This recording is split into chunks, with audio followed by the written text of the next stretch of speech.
Richie. Today I want to talk to you a little bit about a reality check.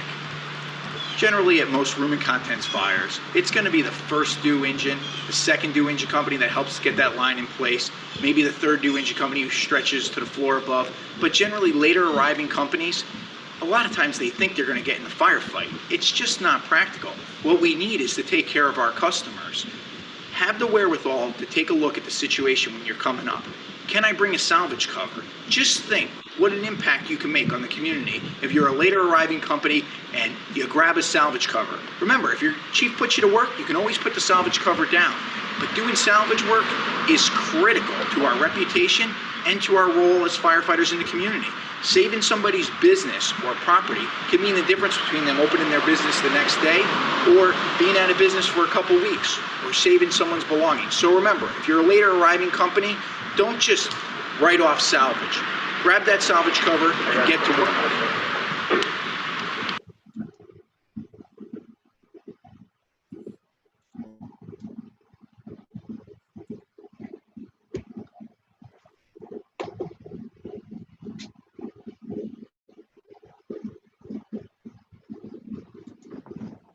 Well, I think we're live now.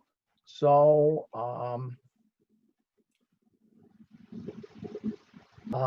good afternoon. My name is Mike Dugan. I am here for my co-host and partner in crime, Bill Gustin. And I will say this right now, good luck, Bill. Bill is having a colonoscopy today. And the reason I say that is that anybody who's of the age and is not taking care of themselves, shame on you. We are firefighters. We have a higher risk of cancer in some of the fields, some of the types of cancers. But if you're not taking care of yourself, if you're not doing the right thing for yourself and your family, shame on you. Okay? Colonoscopies are not fun. The only bad part about them is the prep. Okay? It's just the way it is. But before we get into it with our guests today, I'd like to say thank you to our sponsor, Key Hose. Thank you, Key, for sponsoring our Humpday Hangout today. And we appreciate it. So joining us today, if you would please introduce yourself, Frank. Frank Ritchie, recently retired Battalion Chief, New Haven Fire Department, and on the board of fire engineering. Danny. Hey, Mike. Hey, Frank. Danny Sheridan. I'm Battalion Chief in the New York City Fire Department, Battalion 3. And happy to be here today. Thanks. No problem. So we're talking today about one of the things that is really, I think, in a way, a lost art, salvage. And we can turn this into a talk about a whole slew of different things. But salvage and taking care of our customers, as you said in that video, Frank, that you did for fire engineering, okay?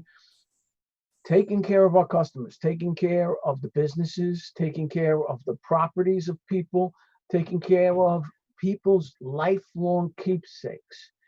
It's a huge, huge, huge thing that we do. I will start with my story. I remember as the captain of Ladder 123, we went into this brownstone, and this thing was magnificent. It was original. The parquet, the inlaid floors, all of the moldings were original. Everything. This building was one of the nicest brownstones I had ever seen. And this older African-American woman, it had been in her family for years, and there were photos all over the walls. And we had a fire in the rear yard, and we had to go through this brownstone to get to it. And we went through, and then the guys took extra caution. They brought in the tarps, they laid down some salvage stuff. They made sure that when they took the hoses back out, they weren't dripping. We drained everything outside of the building, and the guys really did the right thing. And we got all done, and this woman came up, and she gave me a hug, and she said, "Thank you." She said, "You protected my home. I thought you guys were going to come in and were going to destroy my home. And you protected my home, and you did the right thing. Thank you so much." And this is how we buy goodwill in the community.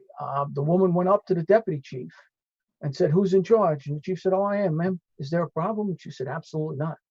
There is no problem. There is nothing but deep respect. These men respected me and my property, and I just want you to know that I appreciate how well they did their job." And that's what it's about. That's what our whole thing is about. So, Frank, go ahead, talk about it.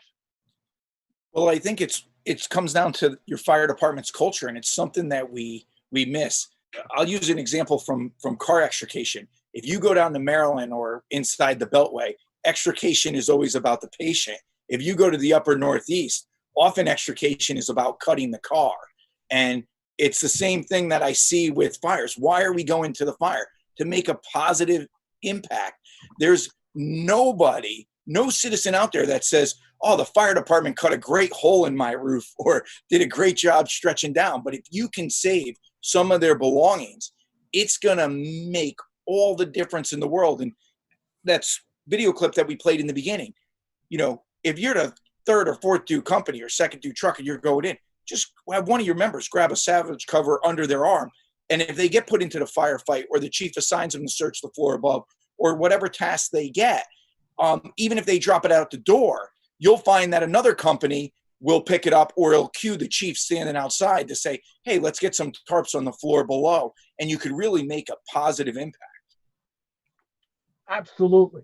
Absolutely. And people, when you protect somebody's belongings, their life's work, their computer systems, or other things, it's huge. It's huge. And there are aspects of this that I also believe. When I was a brand new fireman working up in 43 Truck in Spanish Harlem, one of the senior men came up to me, and we were drilling on a vacant building. We were up on a roof, and we were talking about taking the skylight over the bulkhead. And he said, "Remember something, Mike. If you take the skylight over the bulkhead and you don't need to, all you've done is created another vacant building." And I'm like, "What do you mean?"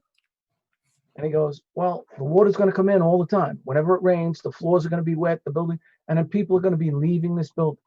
It's going to become a vacant building. So if you have to take it in a fire situation, that's a great thing. You got to do it.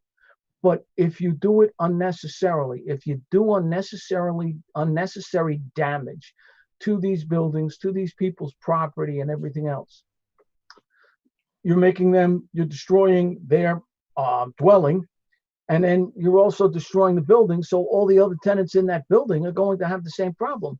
So really, you said the word, and I like the word, it's the culture of some departments. I mean, listen, I'm a fireman. The sound of breaking glass, I like it, but it's got to be done correctly. It's got to be done with the idea in mind that we are doing the right thing for the firefight, not just because we like breaking windows or anything else. And I think that's so important to us. Danny, go ahead. Hey, Mike. Well, I could tell you one of my earliest memories. We lived in a walk-up in Woodside in Queens. It was October of '64, and we had a fire in our apartment. I remember it. I was 3 years old, and I remember the fire. And I remember my mom. We didn't have much. We had like nothing. And my mom, she couldn't afford the insurance money, ready to send it out. And she never paid the insurance. And she had just bought some furniture, and we lost like everything. And to this day, I go to her apartment. We still have boxes like they were like, I remember white boxes that still have the soot on the boxes. You can still smell it, and this is 55 years ago, let's say 56 years ago. So I can empathize. I feel that when a person has a fire in their apartment, it's their 9/11. Their world has just really come to an end. Like as far as they know it, life as they know it has changed, because when we go in there, we don't see it that way. We come in as like, okay, we're going to come in. We have to search for the fire. We have to vent. We have to stretch a hose and, put the fire out.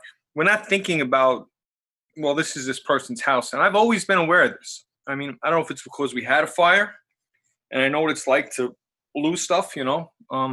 So, you know, one of my, I was always that way as a fireman. I mean, I was always conscious about like doing too much damage and no going crazy. And I remember I was working a 58 engine, and I had a Proby on the nozzle. We had a project fire, and I wasn't thinking. I don't know. I got distracted somehow, and you know, it was a one-room fire. You know, he puts the fire out, and maybe we let the nozzle go a little bit too long. And I remember the deputy came up, Galvin, and he grabs me and he says, "What are you making, a swimming pool here?"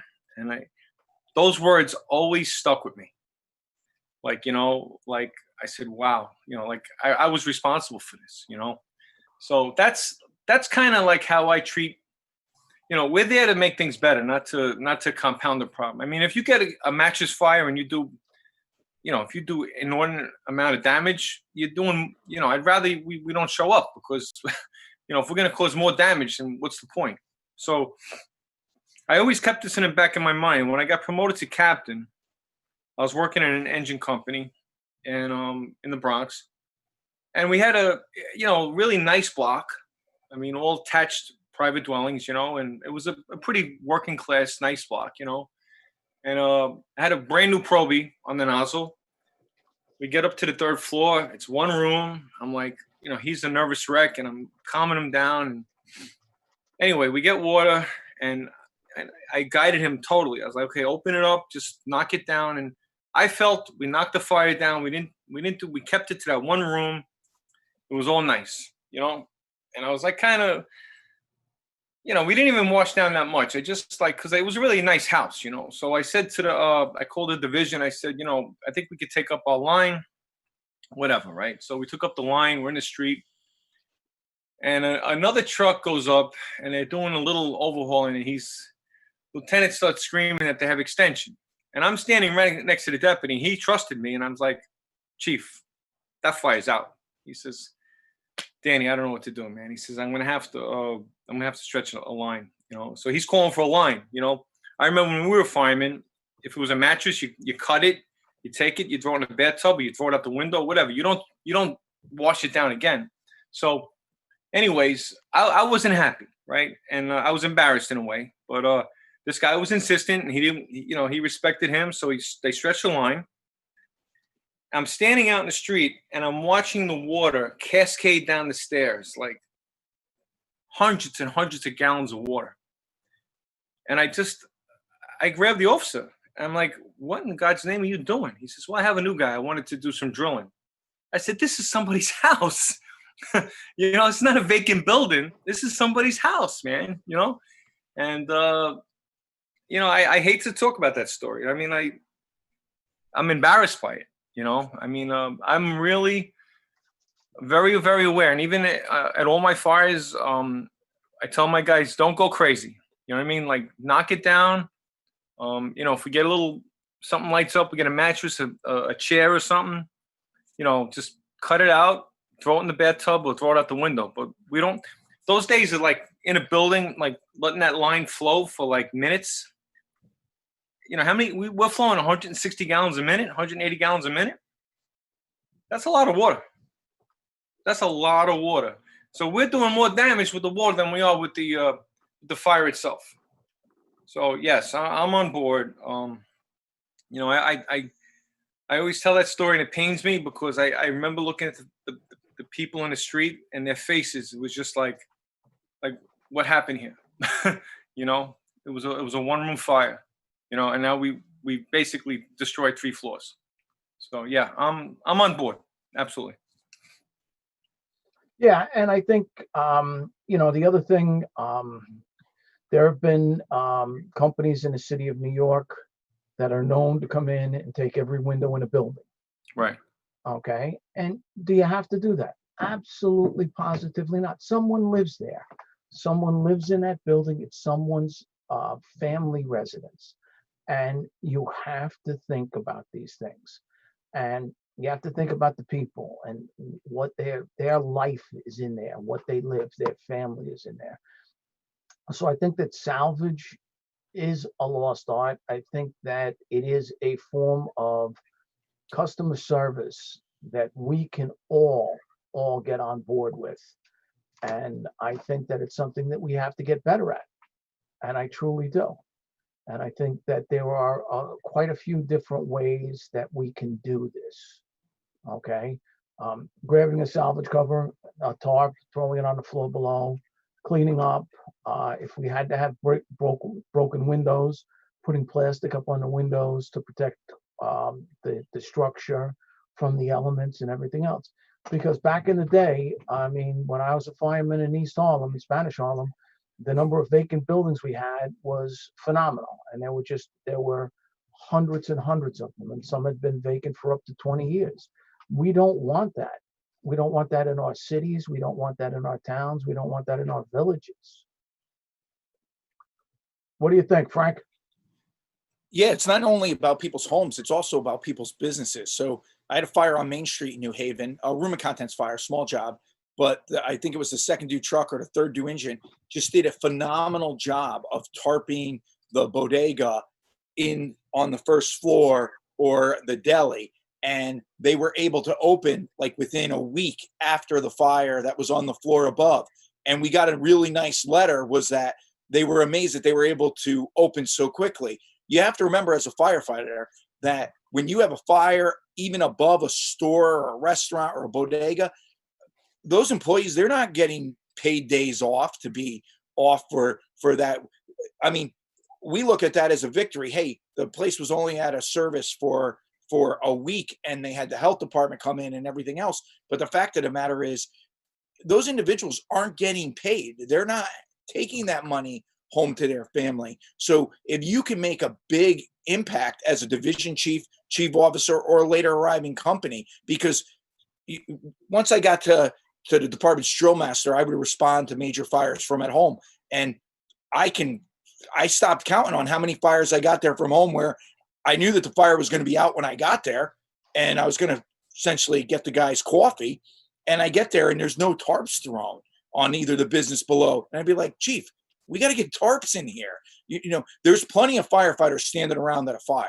You know, not everybody's involved in that firefight. And I think that that's the key. If you're the division chief, if you're the chief outside or the company officer, once you stop in that firefight, you got to start thinking, how else can we minimize damage? Can we take a picture off the wall and throw it in the drawer? I mean, it doesn't have to be a formal salvage thing. John Norman used to talk about opening the drawers and bringing the stuff from the dresser into the drawer and closing it.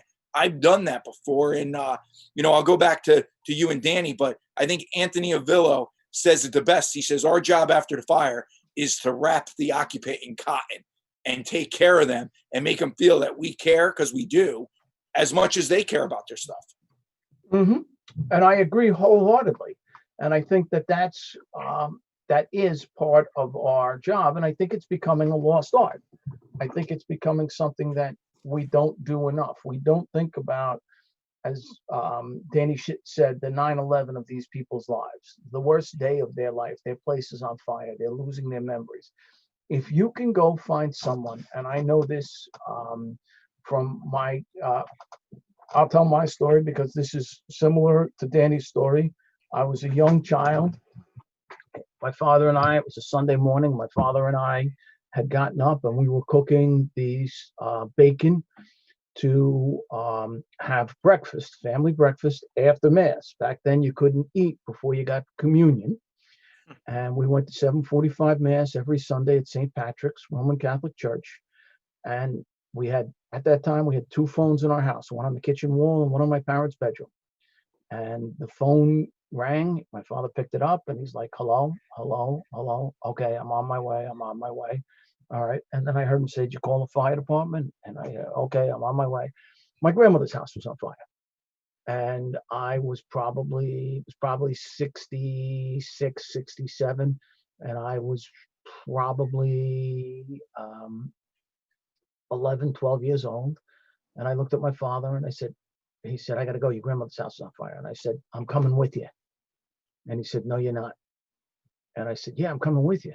And he goes, no, you're not. And I said, but grandma lives at the end of a road. There are 3 different driveways. How are they going to know which one to go in? First time I ever heard my father say a bad word. He said, shit, you're right. Get in the car. I got in a Buick with a metal dashboard. And we went to this place. He threw me out. I directed the firemen in. And they rescued my grandmother and my Aunt Helen, whose fiance had been killed on D-Day. They rescued my Aunt Helen and my grandmother out of the second floor window by a portable ladder. Okay. One of the reasons I love VES. Okay. They grabbed the two of them out, brought them down. But these men, the volunteer firemen from there, okay,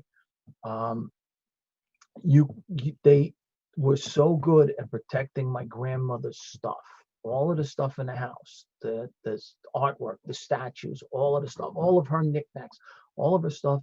They took the time to make sure it was all taken care of. And I'll never forget how much my grandmother appreciated all of the work they did.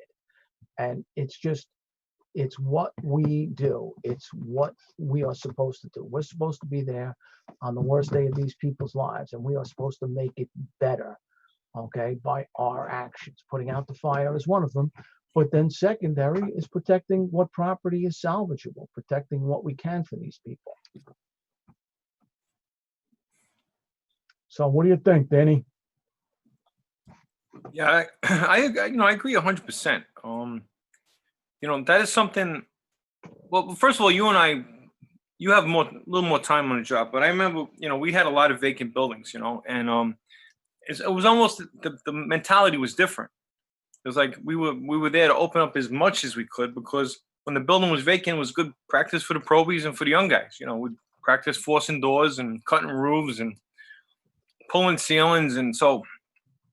But those vacant buildings, I mean, there's a few cities now I see they do vacant building fires, but for the most part, there's not many vacant buildings anymore in any city, And I think that firefighters, have to be aware that this is part of the job. Like, we're here to service the community, and we're not there to get our jollies off on breaking every window and cutting roofs and whatever, and practice with the nozzle. If you want to do that stuff, you do it somewhere else. You don't do it in somebody's house. Like, we're there. Like, I had a fire one time, and the fire was like knocked down. I can't remember if I was a fireman or a lieutenant, but one of the guys came over, and it was an H type, so it was like on the third floor. It was a Latina woman. She had all these holy pictures on her dresser, and there was clothes, and we had to go in and open up the closet, and he just goes in and starts. I said, "Whoa!" I grabbed him. I'm like, "Time out. Let's take the clothes out of the closet. We'll put them in the other room. We don't need to start pulling the ceilings on top of this woman's clothes, and then on top of the dresser, let's just move it out of the way. If we got to open up the ceiling, we'll cover it. Let's cover it with something." And like, he just didn't get that. He's just like, he just was ready to go tear the place up, and I'm like, the damage is done already. Now we're trying to mitigate the damage. We're not trying to make the problem worse, And yeah, you're right. People have pictures, and they have statues, like holy statues, and China and all kinds of stuff. And we're not there to. It's not like a bull in a china shop. We should think the opposite. We need to finesse this stuff. I mean, the fire is knocked down.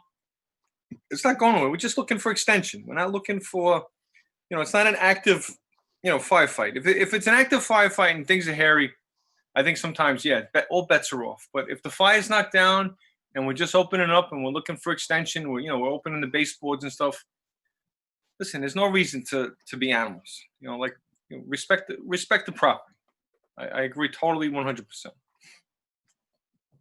Agreed wholeheartedly. And I will say, on your thing about vacant buildings, the one thing we did in vacant buildings that I thought was kind of smart. We had a lot of vacant buildings in 43 truck when I was there. And what we used to do, if we had a fire in the building, we would then open the building up, because we thought we would have another fire in there. And so we wouldn't have to put the roof man up on the roof. We would cut the roof. We would have the roof done. We would take the doors off the bulkhead, and we would mark on there, RO, roof's open. Mm-hmm. Roof's open. It's done. Don't go up there. You don't have to go up there. There are holes in there. And those were buildings that we had, like Park Avenue and 110th Street. We had the same buildings. East 105 Street. We went to the same buildings, 205, 207, 209 East 105 Street. If we got that address, we knew we were going to work. We knew it was a vacant building and we knew it was going to suck. Okay. And I mean, I remember I cut my teeth on vacant building fires, and we would prepare these buildings to burn. There were sometimes people living in there, and if we saw people were squatting in the vacant buildings, we would try not to destroy what little they had. Most of them were substance abusers and had problems, psychological problems and things like that. But you wouldn't want to destroy the little room that they had carved out for themselves in vacant buildings. But you've got to think about, is this a vacant building? Which I will also have to say, there are, to me, two different types of vacant buildings. What I consider a vacant building is a building where the owner of the building has given up all maintenance of the building. It's not an untenanted building. It's not a building that they still have heat, they still have all the windows and doors in the building, and the building just doesn't have anybody living in there. That's an untenanted building to me. Okay, those are storefronts, vacant storefronts. It doesn't mean that building is vacant. It's just they haven't rented it to anybody yet. The owner is still keeping it up. He's still paying the bills on it and everything else. A vacant building to me is a building where everything, they've given up everything. The building is just in total disrepair. The weather's coming in, the damage is getting done and everything else. And again, it's just the way it is. I mean, I remember being up on a roof of a vacant building when we were relocated one time up to 28 truck, and we had a fire as a relocator. There was nothing better than getting a job as a relocator. But we were relocated, we were up on a roof, and I could look 2 blocks over and see another fireman up on the roof of another building. Okay, so you knew there was work going on in the area. So it was just something we could do that. And you got to understand the differences between this, because if it's an untenanted building, but the owner is still keeping that building up, there's no reason to do any unnecessary damage to that. Like I said, cutting the roof, preparing it for the next fire. If it's a vacant building, that is a building that is abandoned. It is vacant. They're not caring for it. Okay. Now, before we continue on with that, I would just like to say again, thank you to Key Hose, our sponsor, Key, keyfire.com. Thank you for that. We appreciate your sponsoring this, and check out Key Hose, and you will not be disheartened. Very, very good product. So again, different buildings, different types. Frank, go ahead. Talk to me a little bit more about some of the salvage things you think we should do. There's a couple things that also have to be considered, and I'll piggyback kind of on what Danny was saying about religious statues. You will be amazed to find in the places that you work, it's not unusual to find the ashes or an urn of somebody who is deceased. That is something that is not replaceable. So for the officer, remember, if you're using your hands, you're not using your head. You should not be at a task level. You should be at a tactical level. And when the firefight's over and you got the line in place and they're getting ready to pull the ceilings, I like what Danny said, take a second. Is there anything that you can protect? Is there somebody's ashes on that dresser where you can have another firefighter safeguard and bring it out? You're not going to lose the building when the line's right there. Anytime I'd have any of my members pull a ceiling, they're always going to do a quick search as well before pulling the ceiling, even in a room and contents job where you put it out so you don't cover a dog, you don't cover a burnt victim. So by taking that extra second, you got the line, you're going to facilitate a better search, but you can also see some key things. Religious artifacts are key. The other thing that firefighters often don't think about is when there's medications on a dresser. Medications are very expensive. They're also very hard to replace at short notice. That goes for somebody's insulin as well. So if you can have a member safeguard the medications, that's going to make such a huge impact on that family, not only economically, but also how you make them feel. The owner of the Ritz-Carlton, the guy who put the Ritz-Carlton together, really said it best. He said, you could stay at a hotel anywhere, but it's the intangibles. It's the smile. It's the way you talk to your customers when they they walk in.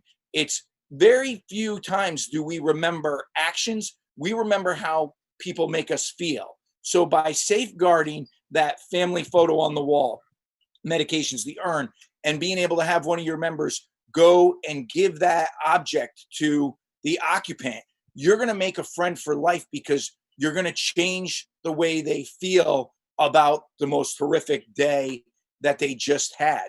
So one of the other things about salvage is it's not just about property, it's also about feelings. And I say that as a conservative, so that's kind of scary, but it is about how we make people feel. And for some reason, the fire department, I think, got off track with this a little bit, is that the officer always says, you can't talk to the press, don't talk to people, just don't talk to anybody. That's the wrong approach. You want to make sure that your members know that they can never talk about cause and origin, where they think the fire started, all of those things that could impact negatively an investigation. But there is nothing wrong with a firefighter, a fire officer, showing genuine concern about the occupant, or talking to the occupant, or stopping back at the fire the day after the fire to talk to the occupant and the kids. That's what builds those community relations. We're not the FBI. We don't have to have an information black hole. We just have to make sure we don't talk about cause and origin and about where this fire started, where it went, but we can safeguard people's belongings. We can take that extra 15 seconds and really make a strong impact on that person's day, and you'll make a strong impact on the community.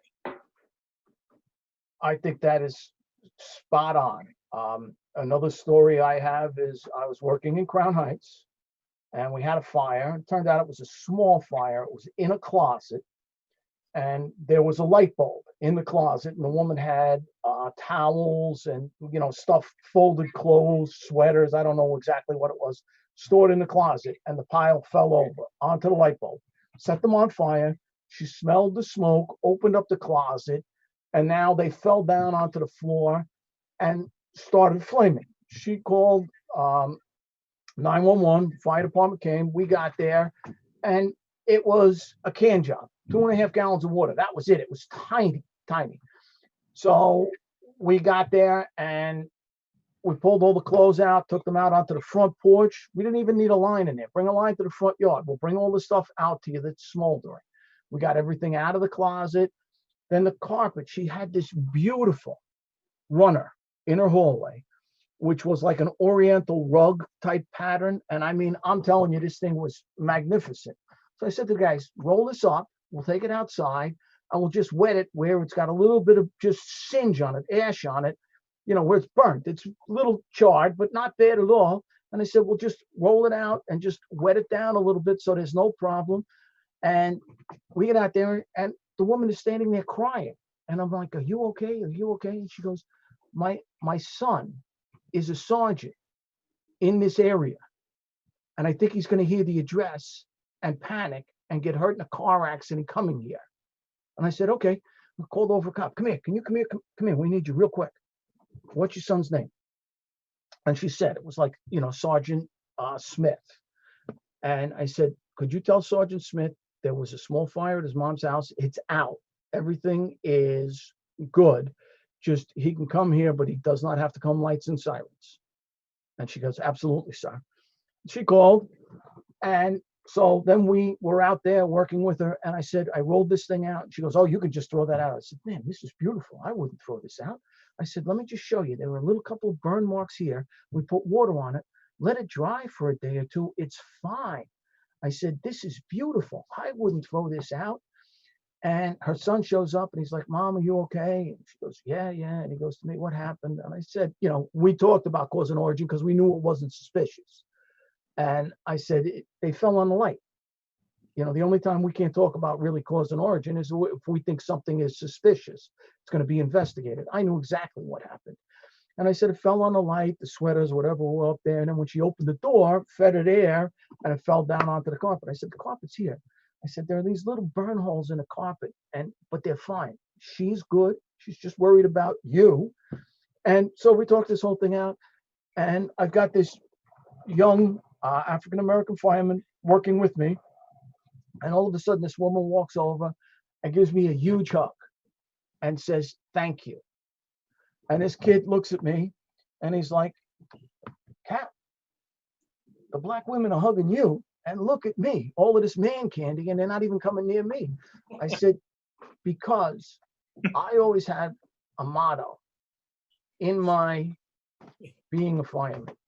I treated everybody like I wanted my mom to be treated. And your reaction to me either leads me to stay there or change my attitude. But I always started off treating everybody like I wanted my mother treated." And I think that's one of the things we have to remember, because this is a psychological event for these people in these apartments. As Danny said, knowing from his own personal experience as a young child, as a 4-year-old, 3-year-old, 4-year-old child, remembering this. I remember my grandmother's fire. I remember going there with my father. I'll never forget it. I remember this because this is what made me want to be a fireman, because I saw these people rescue people. And I think it's so important that we understand that this is a huge part of what we do. Go ahead, Danny, talk about it. Yeah. Just a sidebar on that fire. My parents were very young, so my father at the time was probably 24. He was very agile, and he was actually. We lived in a walk-up, and when you came into the apartment, you made a right. You went to a bedroom and a bathroom, and then ahead of you was our bedroom, and then the living room, and then the fire escape was in the living room, but he got caught in the kitchen. And he was like hanging out the window. And, the fire, they put the aerial up and they grabbed him, So, that always resonated with me about the fire department. It was just like, it was just a miracle that he survived, And just as a sidebar, I know it has nothing to do with the topic, but my sister and I was supposed to be in the apartment that night, and my grandmother insisted that we stay with her, which was on the 3rd floor. And they actually thought we were in there, and we weren't, obviously. So, yeah, we're special, firefighters. No one thinks about it until until it hits a fan. And then, then they call us, and then, and, you hear all sorts of things. It goes from anywhere from, like, we show up and people have this impression that they call them the wrecking sticks. Like, you're gonna come in with your wrecking sticks, and this impression that we just love to do damage, and it's an individual. When I was an officer, I was very cognizant. Even when guys break the line down, after they're done knocking a fire down, very sparsely on the water. Don't go crazy. And, when you're breaking it down, you tell them, shut down the line, drag it out. Don't break it in the living room. Right.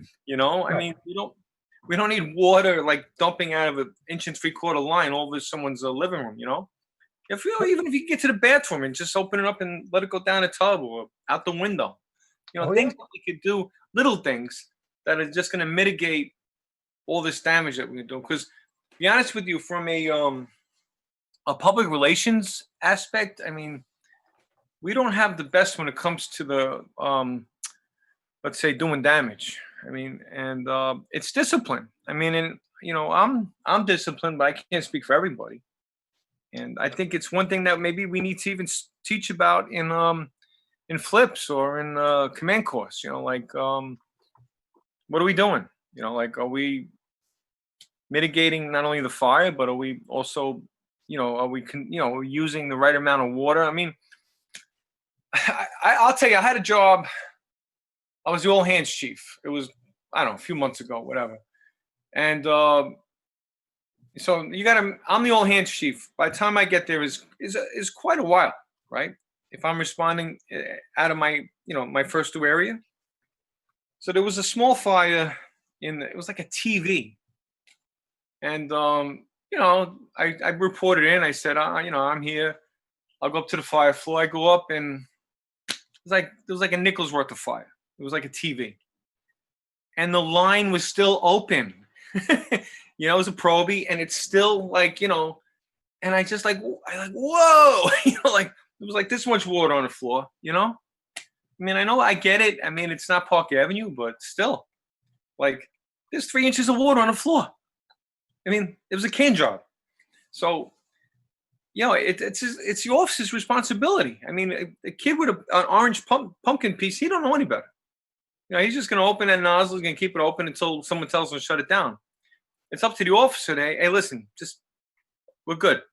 And then once the fire is knocked down and you're comfortable with it, here's another thing I like to do when I was an officer, because I was an engine officer as a lieutenant and a captain. And I was big on, we go in, knock it down. Let's knock the fire down. Once the fire is knocked down, shut the line down. And I always tell guys, just let it blow. Just give it a minute, right? Let it, because it's not going nowhere. Just let it breathe a little bit. Let it show itself, because we don't need to keep that line open for another 5 minutes. We got it knocked down. And this is a tip that I would give to young officers, right? Get the fire knocked down. You got to use, it takes some common sense, but you don't want to let it get away from you. But once you feel that the fire is knocked down, shut the line down. Let it blow. That's like a term I like to use. Just let it blow. If it starts lighting up a little bit, open up, get the trucks in there, open the ceilings, whatever you got to do, and then wash it down, like give it a good once wash down, and that's it. And then shut the line down and take the line out. There's no need to be opening that line for 10 minutes for a one-bedroom fire. I mean, just it doesn't make any sense. And I got to kind of jump on something you said. It's not Park Avenue. Well, that's something else somebody told me one time, and they said it's not Park Avenue. People on Park Avenue, on Fifth Avenue, they can replace what's damaged. They have insurance. Right. They have money. I've been in apartments in Manhattan where 18,000 square feet in Manhattan of apartment space. Yeah. They got the money. Let me tell you something. They got more money than everybody on this call combined, and times about 100,000. But they got money, okay? The poor people on Park Avenue up in the Bronx, okay, or Park Place in Brooklyn, they don't have the money. They don't have the money. And you are protecting what they have. I mean, these people are going to be homeless. They're going to be in a shelter. They're not going to have their furniture. And the other thing that I will tell you that I think is, if you can find out from the people where the family memories are, the family Bible, the pictures, okay, and the things that they treasure most, wedding albums, and Frank also said the ashes of a departed loved one, something like that. I mean, all of these things are huge. And if you can do those things, for these people, it means the world to them. It means the world to them, because this is something that is irreplaceable. The family Bible. Okay. I know the family Bible.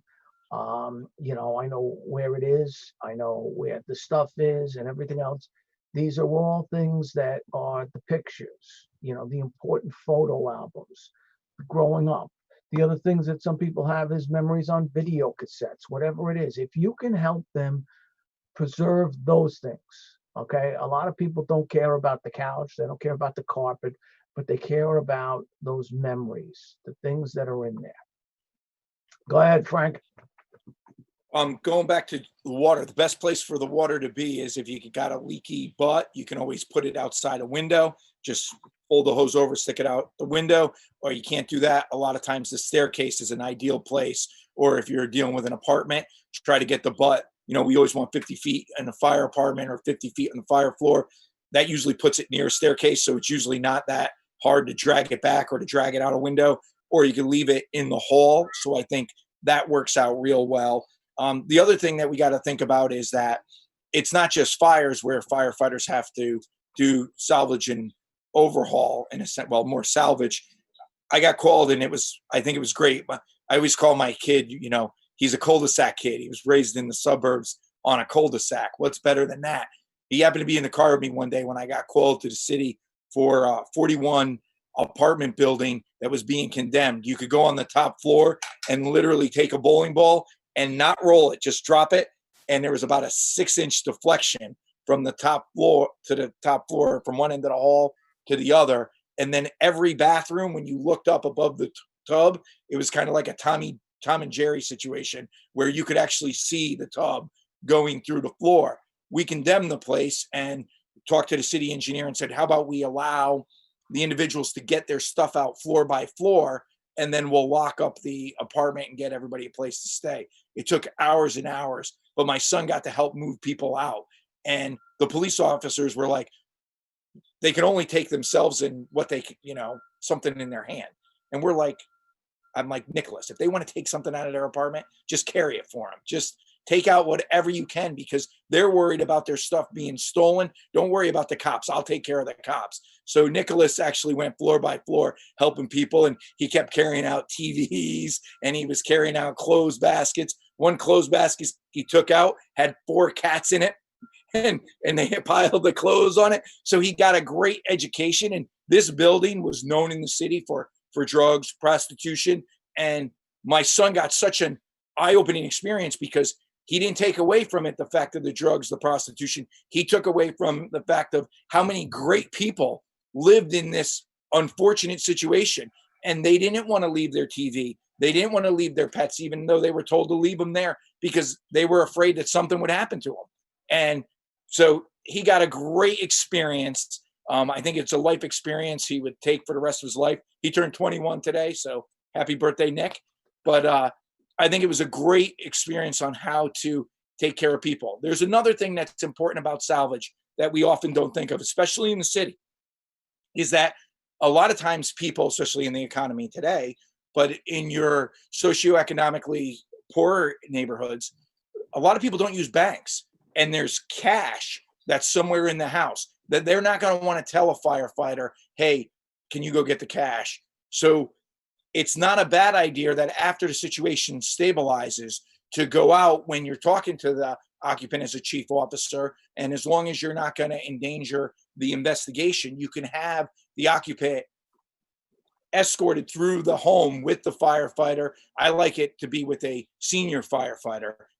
Everybody tends to want to take the junior firefighter and do that. I would like to take the senior firefighter, put him with the occupant, walk through, somebody who isn't going to make a mistake and let them touch something in the actual fire room, but lead them to where there's some things that are salvageable, and you'll make a friend for life. And that's somebody that's going to write a letter to your town council, your board of alder, your borough chief, whatever form of city government is, about how great the fire department is. It's somebody that's going to come out when they're closing a company and say, these firefighters are the best. So remember, there may be some things in that home that they want to get out that they're not comfortable telling you, which is completely understandable. They don't know you. So it's our responsibility to build the trust, because all people have value. It's our job to find that value and care about them a little bit. And a lot of that also, I've had that in Brooklyn and a lot of the immigrant communities, a lot of the Russians and things like that. They don't believe in banks. And we've had to escort like this older Russian woman who didn't speak any English and her son in past the fire room, which was in the living room, but into the bedroom, and under the mattress. He's like, under the mattress is all the cash. And, she does not believe in American banks or anything else. And that's a very, very valid point. We took the son to communicate. You can't go in here because we don't know what happened yet. We have to investigate it. But we can go down here. And we took her in there, and he lifted the mattress, and there was like her passport, all her papers and everything else were under the mattress. So again, very, very valid point. A lot of in our immigrant communities and things like that, people who don't believe in it, and also people who don't make enough money to open up accounts and direct deposit and everything else. These are people who are on the fringes of the economy as we speak, and even now it's more so than ever before. And their life savings might be under that mattress, and you don't. The other thing that I've always said too is, occasionally we will help people get some things back out of their apartment, because if we've had to take the windows and the gates off the fire escape, their apartments are now open, and the bad people in the neighborhood know this. And, you know, we can put plastic on the windows, and that's what the New York City Fire Department did with our salvage companies. We put plastic, but that's not going to stop any bad guy from coming through that window and going through that apartment and taking anything they want. So, you know, sometimes you're going to have to help these people because you're doing the right thing for them. So, you know, it's a major part of, it's what part of our job. And I mean, it's something that we have to be more cognizant of as we go through this. All right, we got about 5 minutes left. I do want to thank our sponsor, Key Hose, keyhose.com, Key Fire.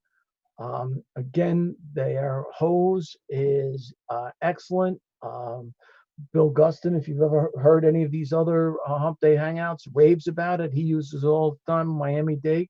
Key Hose is a great product. It's kink-resistive hose. And if you are interested in trying it, please look them up. And we thank them for supporting us and supporting our Humpday Hangouts. We deeply appreciate the support.